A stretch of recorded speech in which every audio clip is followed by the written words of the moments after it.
오직이 울음만이 천국으로. 여러분, 출애굽기를 보면 모세의 울음과 이스라엘 백성의 울음이 있습니다.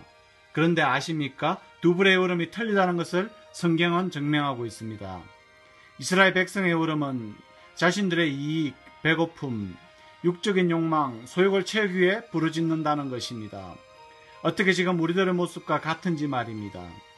이 세상에서 어떻게 하면 잘 먹고 잘 살을까? 자녀들의 좋은 학교, 대학, 유학, 직장, 배우자 집 등 어떻게 하면 좋은 환경에서만 누리러 몸부림치는 모습이 참 우리 모습과도 닮았음을 깨달아 아시길 바랍니다. 이 땅에서 잘 되려는 모든 기도는 저주받을 기도입니다. 자녀들을 잘 되게 하려는 기도는 옳지 못한 기도입니다. 왜냐? 그 기도의 실체는 이생을 자랑이며 육신의 쾌락을 위한 세상적인 기도이기 때문입니다. 분명히 성경은 마귀에서 온 것이다 라며 단정합니다. 우리가 세상을 살아가면 하나님과 원수가 된다고 성경은 말씀하고 있다는 것입니다. 이 세상의 소욕, 성공, 부자가 되려고 부추기는 번영신학은 썩은 신학, 마귀신학이 되는 것입니다. 속지 마십시오. 이런 신학에서 해결치 않고 돌이키지 않으면 하나님께서 이스라엘 백성을 썰어버리려고 한 것처럼 우리 또한 지옥으로 썰어버리실 것입니다. 기억하십시오.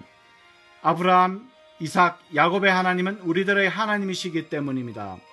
여러분, 주님은 우리들의 어떤 울음을 원하시겠습니까? 그건 바로 모세의 울음을 흘려야 합니다. 출애굽기 32장 32절을 보십시오. 그러나 이제 그들의 죄를 사하시옵소서. 그렇지 아니하시오면 원하건대 주께서 기록하신 책에서 내 이름을 지워버려 주옵소서라고 말씀합니다. 모세는 하나님을 아는 자입니다. 하나님의 두려움을 아는 자입니다. 하나님께서 모세를 죽이려고 했던 적을 압니다. 또한 모세가 말하면 그렇게 이루어 주시는 하나님의 능력도 아는 자입니다.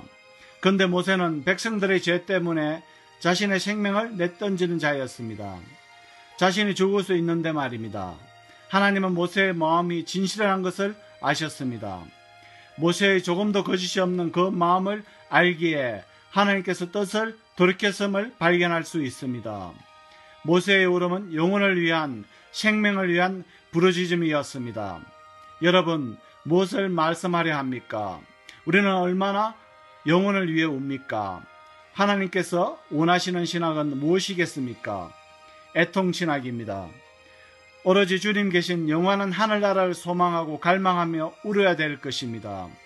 그래서 주의를 지키지 못하고 그리스도 신부로 준비되지 못하고 교만한 마음에 빠진 것에 애통해야 하는 것입니다. 이 시대가 울어야 하고 부르짖어야 하는 울음은 오직 하나, 영혼을 위해 울어야 한다는 것입니다. 나의 영혼, 자녀들의 영혼, 나의 가족, 친척, 친구, 지인들의 영혼을 위해 울어야 합니다.